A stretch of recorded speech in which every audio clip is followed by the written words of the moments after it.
Hello, everyone, and welcome again to the Bring It Out podcast by Mr. JG1. Today's podcast, we'll be talking about weaponized insects. Yes, weaponized insects, yes, ladies and gentlemen. So stay tuned in to the Bring It Out podcast.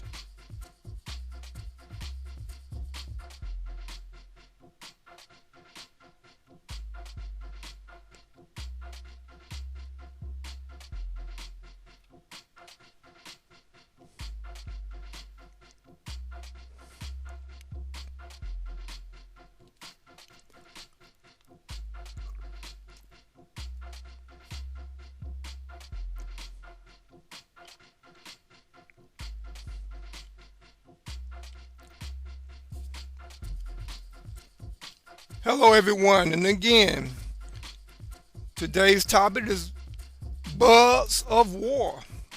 How insects have been weaponized throughout history. All right. So we're going to go into this, and I'm just going to read an article about weaponized insects. Here we go. Beehive, catapults, scorpion bombs, bug pit prisons. For thousands of years, military strategists have used insects as weapons of war, not only to inflict deliberating pain on enemies, but also to deliver deadly pathogens and destroy agriculture, with the intent of causing widespread misery and sickness and hunger. Delivering disease via insect vectors has been wickedly effective. During World War II, Japanese biological welfare units dropped plague-infected fleas and chlorocoated flies on Chinese cities, killing some 440,000 people. The Japanese military also developed plans to spread plague-carrying fleas over San Diego in 1945, but never followed through. Wow, wow, wow, wow. What you guys think of this so far? Weaponized insects ever since World War II. Wow. Y'all like and comment on that. But let me continue. In 1989, domestic bioterrorists told authorities that they were breeding and releasing med flies in California, and the echo reticle would continue doing so until the government halted insecticide spraying. Had this devastating pest become established, the infestation was suppressed.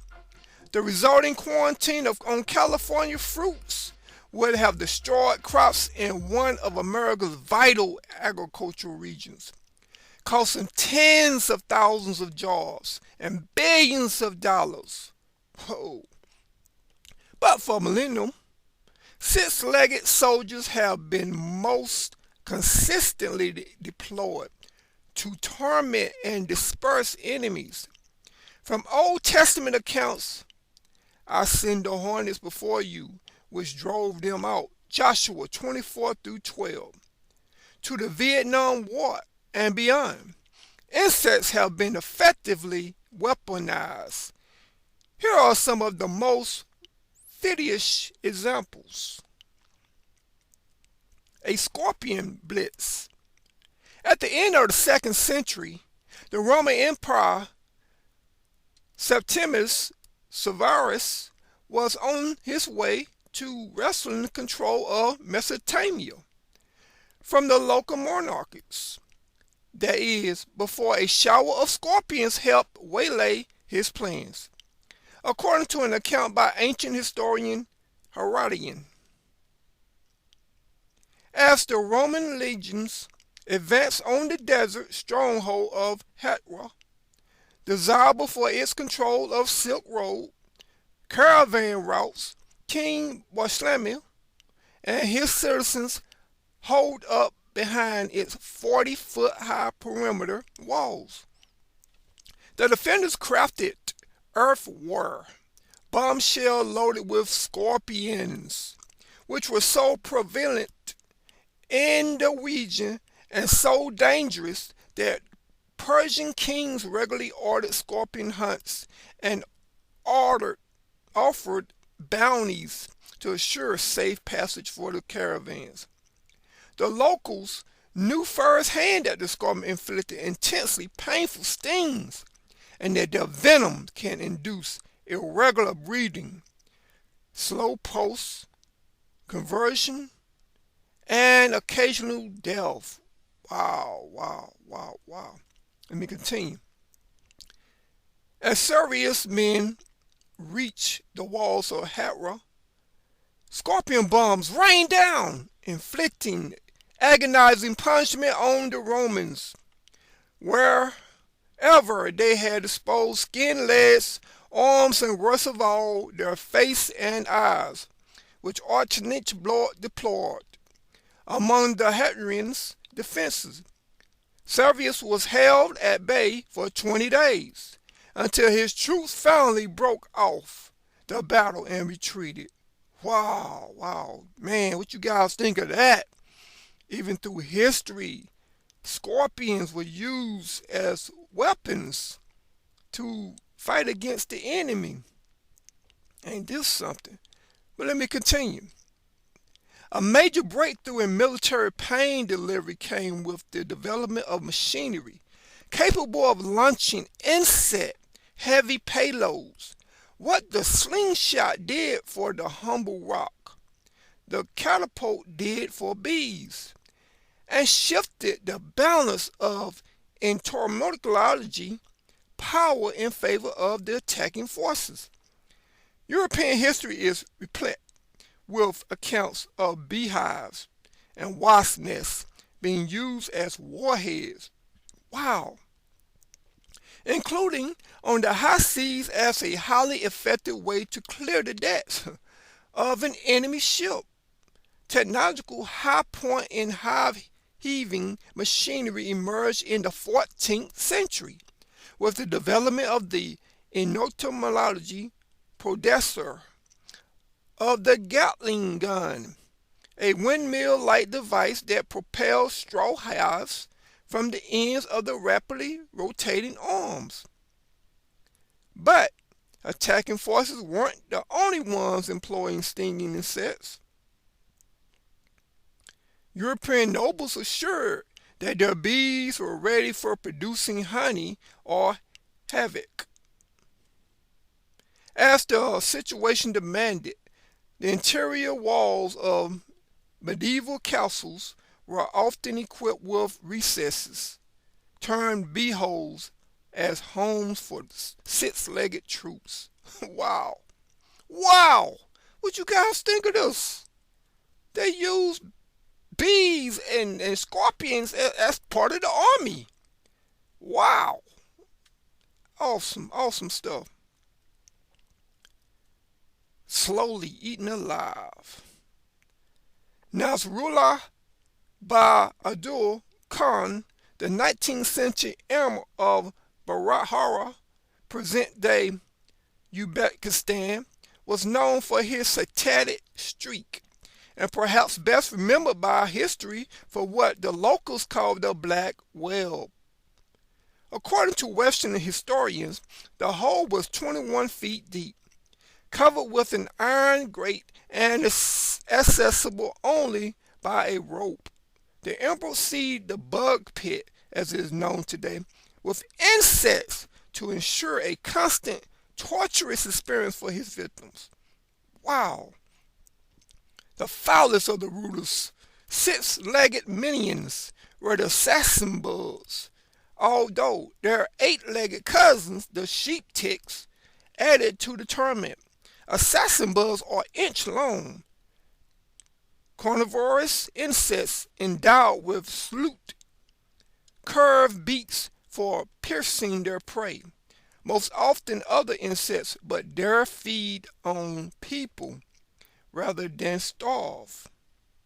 The bite of these insects has been compared to being stabbed with a hot needle. Woo, that hurt. And the digestive enzymes that they inject to liquefy the tissues of their prey cause festering sores in human flesh. Whoa. Man, what y'all think of this? This is like getting real interesting, right? Man, y'all gotta comment. You gotta share this. We need to know about these things. Weaponized insects, bugs, and man. Wow, let me continue. The Emerald Jailer described how two British prisoners were slowly eaten alive as masses of their flesh had been gnawed off their bones. In their case, Naruzla, ruthfully, in his words, ended their agony with beheading. Wow, wow, wow, wow, wow. Man, let me continue. Using insects to inflict pain has continued into recent times. During the Vietnam War, the Viet Cong dug a network of underground tunnels, allowing them to decide when, and where to fight. Sometimes lobbing wasps and hornets' nests into U.S. positions to disrupt defenses before launching an attack. Pitted the American commandos who sent into the subterranean passages to engage the enemy stumbled into booby traps instead, feeling his way through a dank passage. A tunnel rat might overlook a tripwire and have load of scorpion rain down from a hidden cavity in the roof. Wow, wow, wow. The Viet Cong also construct the Asian giant honeybee, described by tropical entomologists as the most fierce stinging insect on Earth. Soldiers generally relocated colonies to trails used by the Americans and then attacked a small explosive charge. When the enemy patrol passed by, a patiently waiting VC set off the blast. The infuriated insects drove the soldiers into dangerous distress. Wow. For their part, the U.S. military funded a research program to devise an apparatus to spray the Vietnamese enemy with the alarm pheromone of bees, thereby converting the local insects into fierce allies. Wow! Now, they're using it for allies. Wow. The chemical signal functions like a cavalry blow, inciting bees to attack, but the weapon was never deployed. It's a reminder that while these insects were just doing what they're involved to do, inflict pain, humans can decide whether or not to create misery, and since the dawn of time, we've been constricting six-legged warriors to do our brutal bidding. Wow, what you guys think of that? That is wow to me. Man, but anyway, you guys like and subscribe, comment, download this podcast, share this podcast. Wow. Weaponized insects. Thank you again, everyone, for joining the Bring It Out podcast. Hope you enjoyed. And please like and subscribe, comment, and we'll see you again. God bless.